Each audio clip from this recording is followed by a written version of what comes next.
Tout d'abord, je voudrais rendre hommage à Jean Dossé, qui a eu le prix Nobel de médecine en 1980, et c'est lui qui est le père de la réforme des CHU. Il a en effet bien montré qu'il était important que le médecin soit temps plein au sein de l'hôpital. Il a montré qu'il fallait allier la clinique, la recherche et l'enseignement. Et cette grande réforme, il a pu la faire parce qu'il était élève de Robert Debré. Et Robert Debré était le père de Michel Debré. Et donc cette grande réforme a été en fait initiée et a été pensée par Jean Dossé. Et je tiens à le remercier personnellement, car j'étais aussi un élève de Jean Dossé. Mais je crois qu'il est important de lui rendre hommage aujourd'hui de cette grande réforme qui, je crois, a permis à tous nos hôpitaux et à nos universités de faire en sorte qu'il y ait un bon alliage entre le soin, la recherche et l'enseignement. Alors maintenant, je vais vous raconter une histoire où justement, on peut illustrer cette association entre la recherche et le soin. Mais d'où est venue cette idée de la différenciation d'une cellule maligne? En fait, c'est une histoire tout à fait particulière.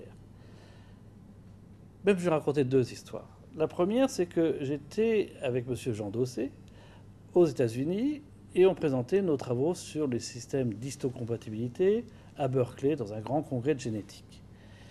Et puis, une fois qu'on a fait notre présentation, on demandait où on allait et qu'est-ce qu'on allait voir.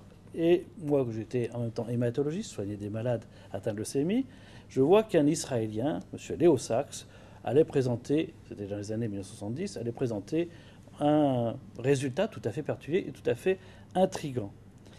Il a présenté le fait que des souris leucémiques, qui étaient donc vraiment leucémiques, lorsqu'ils prenaient les cellules leucémiques et qu'ils les mettaient en culture, et qu'ils leur mettaient dessus des produits, bien ces cellules en culture pouvaient redevenir normales. Et il montrait bien que c'était les cellules leucémiques elles-mêmes. Et même la preuve, c'est qu'en prenant ces cellules leucémiques et qu'ils les mettaient dans les embryons de souris, la souris qui naissait, qui devenait adulte, avait des vraiment globules blancs venant de ces cellules leucémiques. Donc on pouvait transformer des cellules leucémiques en cellules normales. Donc il avait montré que par des artifices, on pouvait le transformer. Et pour moi, c'était une ouverture complète. C'est comme ça que je me suis dit, il faut absolument qu'on cherche aussi chez l'homme le moyen de faire différencier ces cellules leucémiques. Et la deuxième histoire, qui est tout à fait étonnante, c'était une personne qui était gravement malade et qui était une femme de 50 ans qui habitait dans la Bretagne. Et elle était vraiment à la fin de sa vie, avec une leucémie qui poussait de partout, avec des infections, et elle allait mourir dans les 12 heures qui suivaient. Et vous savez, à l'époque, c'était très difficile de transporter des personnes mortes pour retourner chez elles. Et d'autre part, sa famille n'avait pas pu venir la voir. Et donc, on avait pris la décision avec l'infirmière de dire bon, il faut qu'elle rentre chez elle et qu'elle voie sa famille et qu'elle termine sa vie chez elle.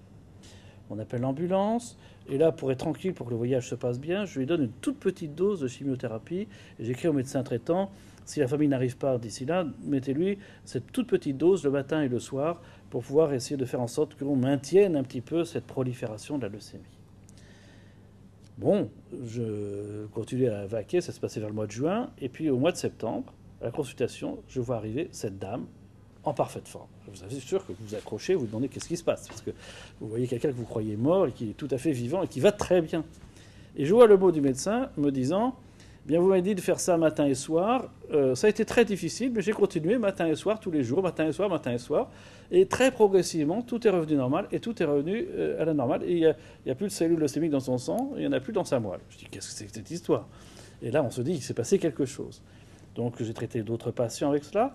Ça ne marche pas à tout coup, mais ça marchait au moins dans un tiers des patients. Et progressivement, on voyait la cellule maligne disparaître. Et c'était là l'idée de la différenciation. Ce n'était pas une chimiothérapie, on détruisait, boum, d'un coup. C'était en fait, progressivement, la cellule maligne revenait normale et tout revenait normal. Et c'est là où on a commencé à travailler ensuite avec Christine Chaumienne pour voir in vitro, dans les tubes, ce que faisait ce médicament.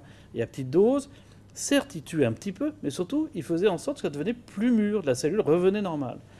Donc, mais comme c'était une chimiothérapie, personne n'y croyait. On me disait c'est parce que c'est une chimiothérapie que ça a marché. C'est comme ça qu'il a voulu chercher un autre modèle et que le modèle de la vitamine A, qui n'a rien à voir avec une chimiothérapie, a bien démontré que l'on pouvait agir sur une différenciation, par la différenciation sur une cellule maligne. Donc vous voyez qu'il y a Là, deux événements. Un événement purement, disons, scientifique, Léo Sachs, venant d'Israël, et puis un événement très pragmatique, qui est la clinique, et donc soigner un patient, et d'être tout de suite à la guet, dès qu'il y a quelque chose qui est anormal, se dire il y a quelque chose d'important derrière. C'est tout à fait l'inattendu et quelque chose d'important. Je dirais même, comme un peu comme concept, l'inattendu dans le soin, et en fait compte, est un défaut, mais l'inattendu dans la recherche est quelque chose d'extraordinaire. Il y a vraiment une percée et il faut y travailler.